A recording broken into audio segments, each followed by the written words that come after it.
नमस्कार दोस्तों।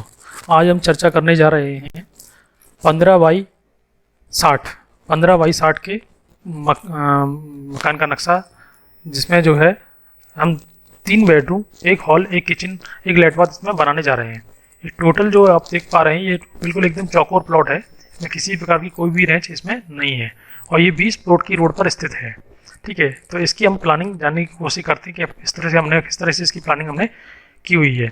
देखिए, जैसे कि आप देख पा रहे हैं, ये हमने जो है एक पोर्शन यहाँ निकाला है, वो 14.25 बाई 7 फुट का निकाला है।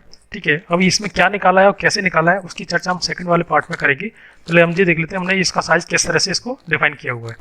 देखिए, ये 14.25 बाई 7 का एक एरिया हमने यहाँ निकाला है। उसके बाद दूसरा एरिया हमने यहाँ निकाला है 14.25 बाई 10 का। 14 फुट इसकी ऐसे में है और 10 फुट इसकी वर्टिकली है। ठीक है, उसके बाद हम चर्चा करते हैं एक पैसेज की। इसमें हमने एक पैसेज बनाया है जो कि 4 फुट चौड़ा है और करीब करीब 20 फुट लंबा है। ठीक है, इसमें हमने एक बेडरूम की व्यवस्था हमने यहाँ की हुई है। बेडरूम कह सकते हैं उसे। ये एक्चुअली क्या है, मैं बता ही देता हूँ आपको। ये हमने स्टेयर के इस पोर्शन की व्यवस्था की रखी है। ये हमारा ड्राइंग रूम है। ठीक है, उसके बाद ये हमारा एक बेडरूम नंबर 1 है जो 10 बाई 10 का है, और एक बेडरूम नंबर 2 हमारा ये है जो भी हमारा 10 बाई 9.5 का है। ठीक है, उसके बाद हम चर्चा करते हैं हमारे डाइनिंग एरिया की। ये हमारा डाइनिंग एरिया है जो 9 बाई 10.5 का रहेगा। ये हमारा किचन है। किचन हमारा जो है 5 बाई 7.5 का रहेगा। ये इस किचन को हमने ओपन किचन रखा है और इसके जस्ट बगल से हमने एक ओपन स्पेस दे रखा है जो कि 5 बाई 2.5 का है, जो कि इस रूम में वेंटिलेशन का कार्य करेगा। ठीक है, इसमें से ही, इसी ओपन एरिया में से ही जो है हम डाइनिंग एरिया को भी वेंटिलेट करेंगे। इसमें कूलर या पंखा या एसी हमें जो भी लगाना होगा तो हम इसी डक्ट में से यूज़ करेंगे। इसे हम डक्ट की तरह यूज़ कर सकते हैं। उसके बाद हम देखते हैं किचन में से हमने एक ओपन स्पेस दिया हुआ है जिसका साइज है 4.5 बाई 4। 4.5 बाई 4 जो अपने ओपन रखा है जिससे किचन को वेंटिलेशन होगा। किचन का वेंटिलेशन हमने यहाँ नहीं रखा है। किचन का वेंटिलेशन हमने यहाँ नहीं रखा है। हमने किचन का वेंटिलेशन इस बड़े वाले डक्ट में रखा हुआ है। फिर पीछे देखते हैं बेडरूम नंबर 3। तो बेडरूम नंबर 3 हमारा 9.5 बाई 10.5 का है। इसमें हमने टॉयलेट अटैच करके रखी हुई है। एक टॉयलेट हमारी इसमें अटैच है जो कि जो है 4.5 बाई 6 की टॉयलेट है। और ये जो ओपन एरिया है वो 3 एरिया को पोर्शन को वेंटिलेट करता है, जैसे अपने टॉयलेट को, दूसरा अपने बेडरूम को और तीसरा अपने किचन को। तो ये टोटल ये जो है आप प्लानिंग इस तरह से आप देख पा रहे हैं। ये टोटल हमने इस तरह की प्लानिंग इसमें रखी हुई है।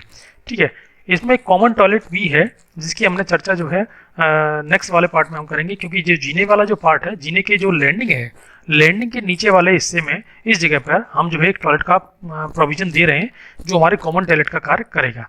उसकी प्लानिंग किस तरह से है वो भी हम एक बार इसको देख लेते हैं। चलिए देखिए, ये है हमारा प्लानिंग।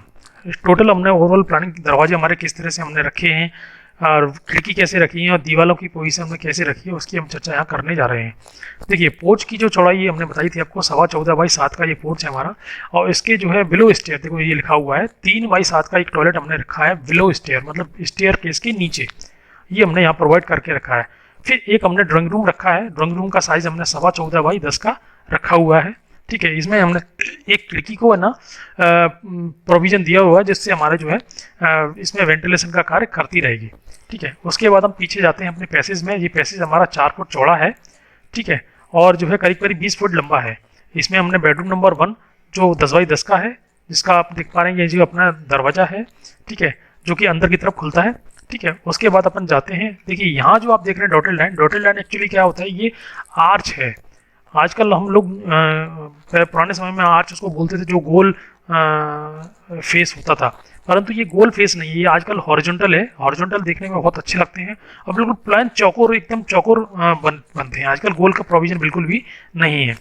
ठीक है, क्योंकि गोल में जो है लोग पसंद नहीं करते हैं, इसलिए हमने जो इसको चौकोर रखा है। ठीक है, और दोनों तरफ है, एक इस तरफ भी है और एक इस तरफ भी है, जो दोनों मतलब पूरी गैलरी पैसेज को जो है वेंटिलेट करेगा। ठीक है, उसके बाद हम देखते हैं इसका बेडरूम नंबर 2। बेडरूम नंबर 2 का साइज हमने जो है 10 बाई 9.5 रखा हुआ है और उसमें एक खिड़की का भी प्रोविजन दे रखा है जिसमें हम कूलर को फिट कर सकते हैं। ठीक है, उसके बाद हम डाइनिंग एरिया में आते हैं। डाइनिंग एरिया हमारा 9 बाई 10.5 का है। 9 फुट चौड़ा है और 10.5 फुट इसका लंबाई में है। इसके साथ ही हमने किचन दे रखा है जो कि 5 फुट चौड़ा है और 7.5 फुट लंबा है। ठीक है, और बेडरूम नंबर 3 की हम बात करते हैं, जो कि हमने एज ए मास्टर बेडरूम की तरह हमने इसको यूज़ किया है, जो 9.5 बाई चौड़ा, 9.5 फुट चौड़ा है और 10.5 फुट इसकी लंबाई है। इसमें जो है हमने एक टॉयलेट अटैच करके रखा है जो कि मास्टर बेडरूम के साथ होना ज़रूरी है। ठीक है, इसका जो साइज़ है वो 4.5x6 हमने इसमें दिया हुआ है। जो ओपन स्पेस आप देख पा रहे हैं वो 4.5x4 का रहेगा। तो इसमें हमने जो है एक बड़ी सी वेंटिलेशन हमने टॉयलेट में दी हुई है, जिससे आपको मोर देन एयर और मोर देन लाइट आपको यहाँ पे इसमें मिल सकती है। और यहाँ हमने एक मतलब विंडो का प्रोविजन दे रखा है जो हमारे बेडरूम को वेंटिलेट करेगा। ठीक है, किचन हमने पूरा ओपन दिया हुआ है। तो किचन में हमने कैसे कैसे हमने प्लेटफॉर्म रखा है, स्टेयरकेस हमने कैसे चढ़ाई है, टॉयलेट हमने कैसे प्रोवाइड किया हुआ है, उसकी चर्चा भी हम नेक्स्ट इसमें कर लेते हैं। देखिए, हम देख पा रहे हैं कि स्टेयर जो है हमने इस तरह से चढ़ाई है। मतलब हम जैसे हम घर की तरफ एंटर होते हैं तो लेफ्ट हैंड पे सीधा हमारा जो है स्टेयर स्टार्ट होती है, और जो कि ऊपर फर्स्ट फ्लोर पे या आपके रूफ वाले पोर्शन में जाने को तैयार है।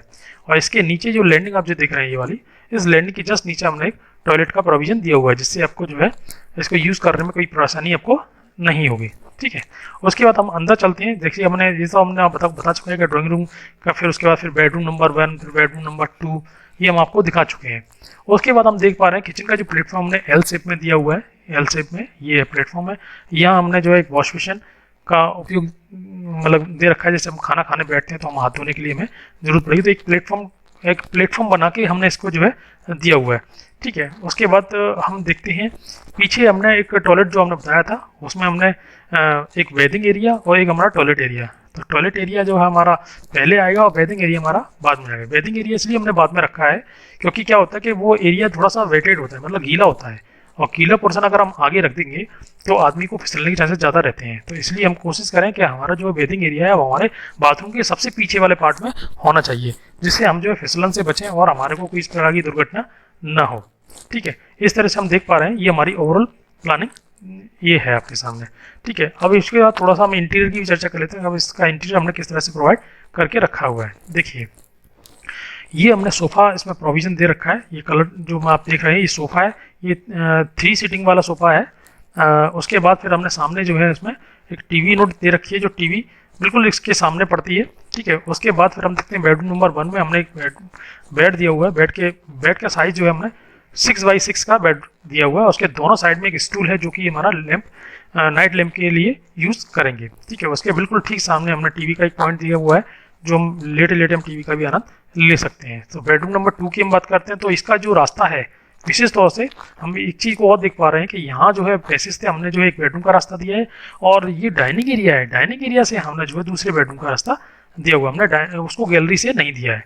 ठीक है, थोड़ा सा क्या पर्सनल होता है ना, उसके लिए हमने जो है इसको अलग से दिया है। जैसे हम क्या कर सकते हैं, जैसे 3 BHK आपका जो रूम है मतलब इस तरह से है, तो हम एक अपने जो है मास्टर बेडरूम, ये हमारा किड्स बेडरूम, और इसके बाद ये जो है हमारा पेरेंट बेडरूम की तरह हम इसको यूज़ कर सकते हैं। तो पेरेंट बेडरूम का जो नियरेस्ट है वो जो है ड्राइंग रूम के पास होना चाहिए। कोई भी मिलने जुलने का कोई आता है तो उनको दूर से चल के आना ना पड़े, तो इसलिए वो उनके पास में ही जो एक बेडरूम उनको मिलता रहेगा।